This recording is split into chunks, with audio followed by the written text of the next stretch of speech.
ईश्वराय विद्महि सत्यदेवाय धीमहि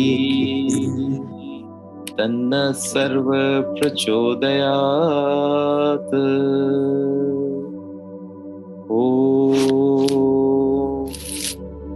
सहना भवतु सहनौ भुनक्तु सह वीर्यं करवावहै तेजस्विनावधीतमस्तु मा विद्विषावहै।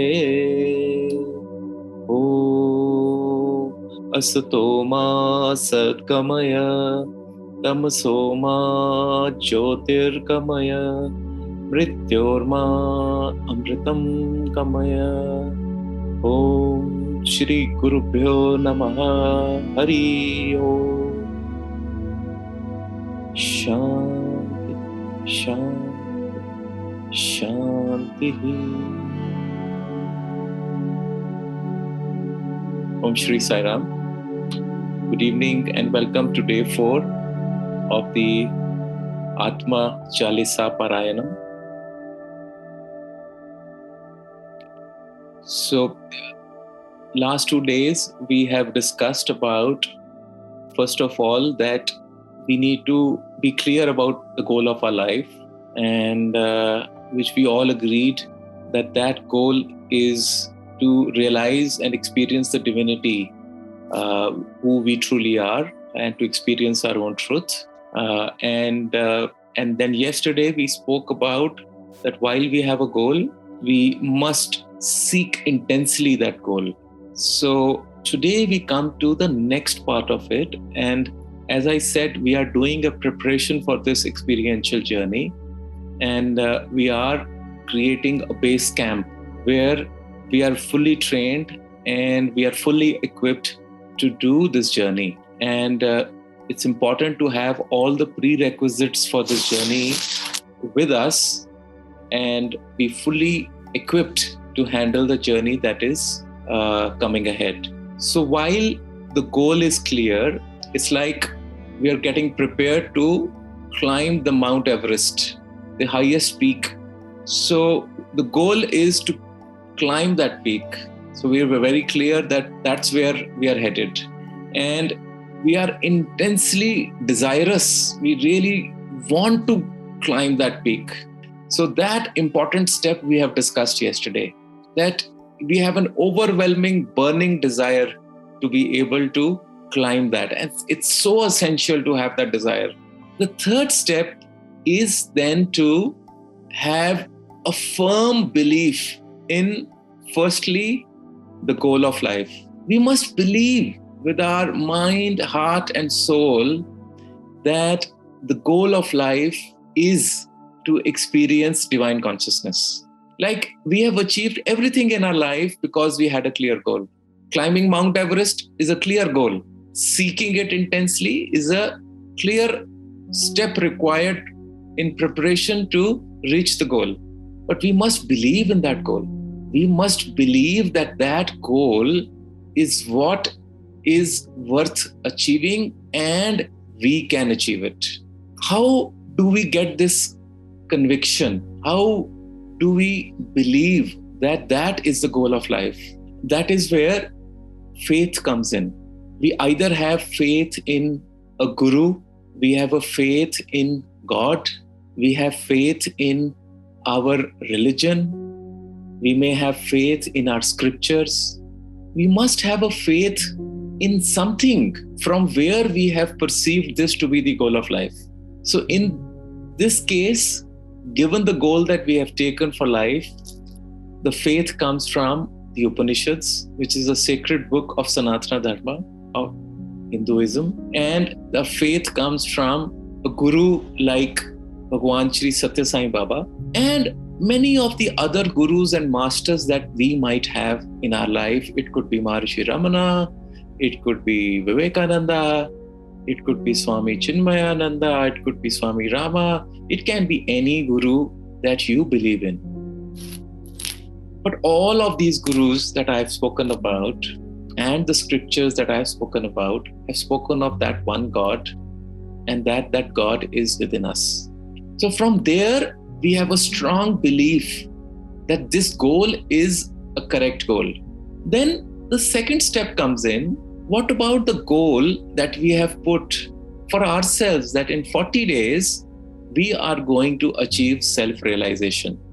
We must believe in that fully as well, that we are going to experience our own divinity within these 40 days.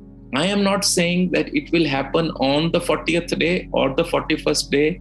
It can happen anytime between now and when we end.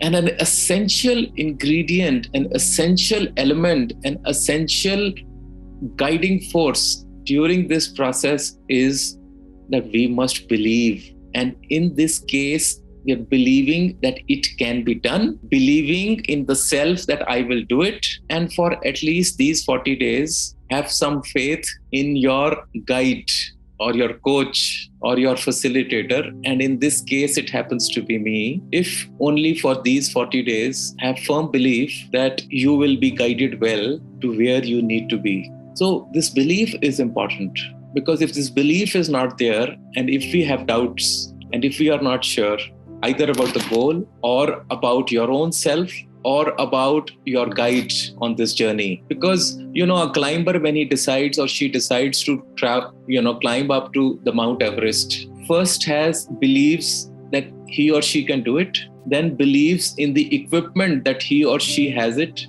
that it's strong enough. Thirdly, it believes in the guide, the Sherpa, or the climber, expert climber, who's going to lead that climb, right? If any of this is missing, then you cannot make this journey. So in the same way, we must be sure, we must have a firm faith and a firm belief in ourselves, in our abilities, that yes, I'm going to do all that it takes and I will reach my goal. Secondly, I must believe in the goal itself. And thirdly, I must believe in the guide who's going to help us to get there. If any of these three is missing, the belief and faith in our own self, in the goal itself, or in the ability of the guide, then we are sure to fall flat on our face. We are not going to go there. And you must be wondering why I'm spending so much time on all these preparatory steps. Because I have learned, I am bringing to you all that the universal consciousness is guiding me to share with you. It's a synthesis of my journey, of my understanding, of my experience, that if these fundamentals, if this foundation is not there, we simply cannot move forward.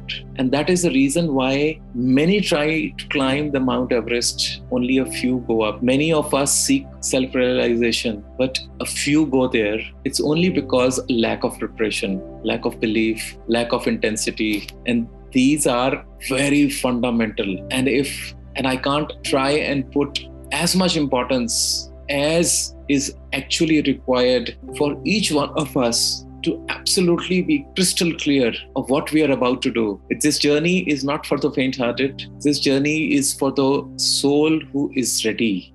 And I believe only those are attending who are ready and whose time has come. This invitation has come from the divine consciousness. I was ready to do it for one person. I actually never thought that we will have more than 4 or 5 people. Today we are 17 of us. Yesterday also we were 17 of us. So I believe that this is coming from both, the invitation is coming from inside of you, because inside of you is the same divine consciousness as is outside of you. And it's that one consciousness which is bringing us together. And there are some of you who I am seeing and meeting for the first time ever. And that itself says that, those who are meant to be here, will appear. And we must believe in all this. I'm not saying things for the sake of saying them. I'm saying it because I believe in every word. I believe in this Atma Chalisa. I believe that we are in for a divine treat. an experience of a lifetime. And I don't use words unless I fully invest in them. My heart and soul, my energy, my emotion, my thought, my words, and my action is completely synchronized at this point of time. These words come from the depth of truth, because at an individual level, there is nothing left. Everything is flowing from that, and we are just mere instruments through which this consciousness flows. And as the words come out, the consciousness also speaks energetically to each one of us and is received by our hearts. It's received by the corresponding energy of oneness which resides deep inside each one of us. So this faith is built upon our experiences. I have always said that there are 4 stages in this process. And today I'm going to share these 4 stages with you once again. The first is belief. Belief is when we hear from others about the power of something, either the power of a master or the power of the scriptures or the power of divine consciousness. We start believing in it because somebody close to us, somebody known to us, somebody whom we respect, somebody whom we adore, somebody whom we like tells us about something, and therefore we start believing in it because it comes from a credible source. And then we start to investigate that information which has come to us from a credible source, and we experience firsthand that information that has come to us or that person about whom we have heard. And that experience, when it comes first hand, converts the belief into faith, because now it is not something that we have just heard, it is something that we have directly experienced ourselves. So belief plus experience is equal to faith. The faith further transcends into the next stage, which is called knowingness. Because in faith, there is still a duality. You have faith in someone, you have a faith in something, you have faith in some idea, and that faith also has a chance of something happening to you from the outside. And so therefore, as we start putting our faith more and more, as we start experiencing the result of our faith, we come to a point which is called as knowingness. We start to know things because we know that every time we do this, this is what the result is, right? So faith plus direct experience is equal to knowing or knowingness. And this knowingness gives us the experience further of the fact that there is no other. From knowingness to no other, we come to a stage of what is called as beingness. So knowingness plus experience is equal to beingness, where there is no mind left, there is no knowingness. You start experiencing the truth of your own reality, of your own self as it is, effortlessly, and that is called in the state of being, or that state can be called as beingness. So I'll just say it again. Belief plus our direct experience is equal to faith. Faith plus our direct experience is equal to knowingness. And knowingness further, you experience that knowingness, you get to a stage of beingness, because by then all duality has merged. Everything is only one, and therefore we exist as it is in that state, and we are in the state of being. Okay?